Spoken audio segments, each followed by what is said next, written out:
Manisha recipes and व्लॉगमध्ये तुमचे सगळ्यांचे मनापासून स्वागत. तर आज रेसिपीमध्ये काय बनणार आहे ते पाहूया. हे आहे चण्याचं सेट. आपण जे गावठी चणा बनवतो त्याचे हे सेट. तर आज आपण याच चण्याची आणि छोल्याची अशा दोन रेसिपी पाहणार आहोत. तर हा गावठी चण्याचा प्रकार, ते थोडेसे लालसर रंगाचे आणि आकाराने बारीक असतात. आणि दुसरा प्रकार आहे तो काबुली चण्यांचा. ते आकाराने मोठे आणि असे सफेद रंगाचे असतात. चणे गावरान असो किंवा काबुली, ते आपल्याला रात्रभर भिजून घ्यायचे. रात्रीच्या वेळेस जर भिजत घातले तर त्याची भाजी आपण सकाळच्या वेळेस करू शकतो. त्याप्रमाणे तुम्ही त्याला भिजत घालायचे. त्यानंतर 3 ते 4 शिट्ट्या देऊन कुकरला चणे आपल्याला शिजवून घ्यायचे. आता आपण मसाला काढूया. यासाठी आपल्याला लागणारे कांदा, त्यानंतर टोमॅटो. इथे मी छोटे 4 कांदे व 1 टोमॅटो घेतलाय. अशी जाडसर पेस्ट करून घेतली. त्यानंतर टोमॅटोची पेस्ट केली आणि आलं लसूणची सुद्धा आपण पेस्ट करून घेतली. मसाल्यांमध्ये धनापूड, गरम मसाला, त्यानंतर खडा गरम मसाला आणि हळदपूड असं आपण एका प्लेटमध्ये काढलं. फोडणीसाठी जिरं, तमालपत्र आणि कस्तुरी मेथी आपण घेतली. भांडं गरम करायला ठेवलं. पहिलं जिरीची फोडणी दिली व नंतर आपण तमालपत्र घातले. इथे आता आपण सगळ्यात पहिलं काबुली चण्याची रेसिपी पाहत आहोत. आता आपल्याला कांदा चांगला यामध्ये परतून घ्यायचा आहे आणि आलं आणि लसूणची अशी पेस्ट घालायची आणि हे सगळं छान परतून घ्यायचं आहे.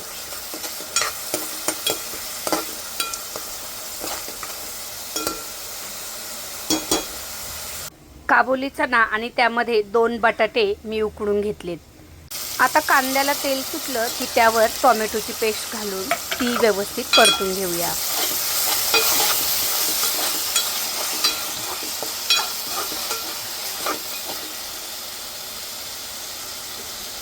यामध्ये चवीपुरतं मीठ घाला. आता टोमॅटो कांद्यामध्ये व्यवस्थित परतून घ्या आणि उकडलेले बटाटे असे सोलून त्याला मॅश करून घेऊया.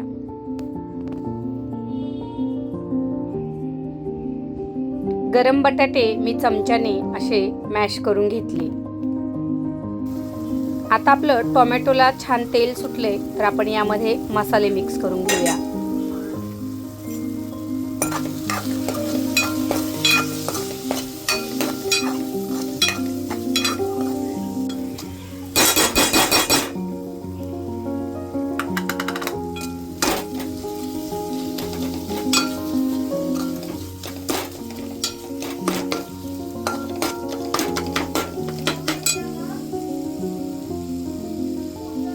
मसाले परतून घेतल्यावर त्यावर बटाटा घालायचा आहे आणि तो चमच्याने चांगला मसाल्यांमध्ये मिक्स करून घ्यायचा आहे. जेणेकरून हे मिश्रण एकजीव होईल अशा पद्धतीने त्याला मॅश करायचं आहे. यामुळे आपल्या छोल्याच्या भाजीला एक वेगळीच चवही लागते आणि भाजी आपली घट्ट सुद्धा होते.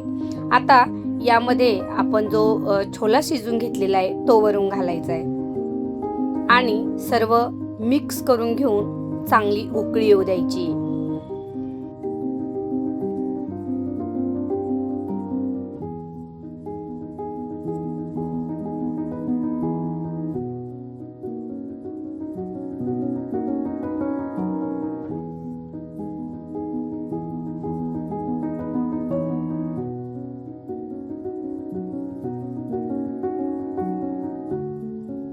आता भाजीला चांगली उकळी येऊ द्यायची.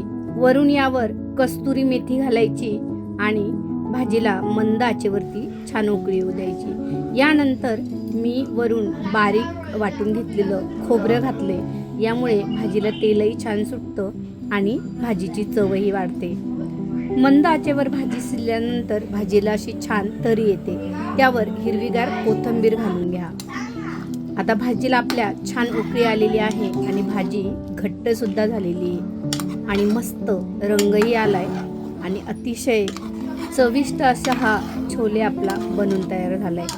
या रेसिपीला आपण टोमॅटो डायरेक्ट घातला होता फोडणीसाठी, पण जेव्हा आपण गावठी चणाची भाजी करणार आहोत त्यावेळेस आपल्याला टोमॅटो सुद्धा कांद्याबरोबर भाजून घ्यायचा आहे. आता मी याच्यावरती छान कोथिंबीर घातली आणि आपला छोले तयार झालाय. दुसऱ्या रेसिपीला स्टार्ट करूया. ही आहे गावठी चणे. इथे मी छान मसाले भाजून घेतलेत. खोबरंसुद्धा आपण यात भाजून घेतले आणि वाटण केले. त्यामध्ये तेल घालायचं आहे, लसूण खोबऱ्याचं फोडणी द्यायची आहे आणि मसाले असे तेलावरती चांगले भाजून घ्यायचे. भाजून वाटण केलेले हे मसाले तेलावरती असे चांगले तेल सुटेपर्यंत परतून घ्यायचे. यासाठी मी लोखंडाच्या कढईचा वापर केलेला आहे. आता यामध्ये गरम मसाला, हिंग पावडर, हळद पावडर आणि 1 चमचा धनापूड असं सर्व घालून मसाले मिक्स करून घ्या.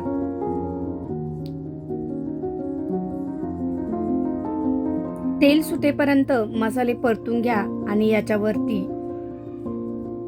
चवीपुरतं मीठ आणि उकडलेला बटाटा असं घालून हे सुद्धा छान मसाल्यात परतून घ्या.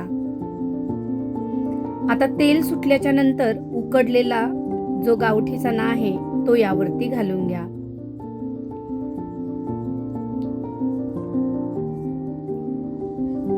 गावठी चण्याची भाजी खरंच चवीला खूपच अप्रतिम लागते आणि हे चणे खायला सुद्धा खूप टेस्टी असतात. तुम्ही उकडून याच्यावरती मीठ, मिरची आणि कोथिंबीर घालून थोडेसे तेलावर परतून घेतले तरी सुद्धा या चण्यांची चव खूपच अप्रतिम लागते. आता याला आपल्याला वरून पाणी घालून घ्यायचे.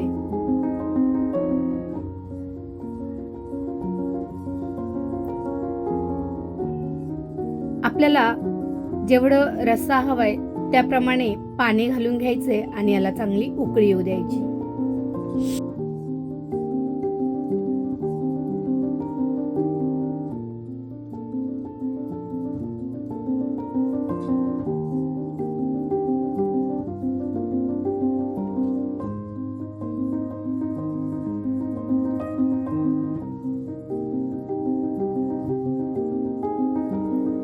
उकळी आली की वरून कोथिंबीर घाला आणि गॅस मंद आचेवरती ठेवा. म्हणजे आमटीला छान तरी सुद्धा येते आणि अतिशय टेस्टी होते.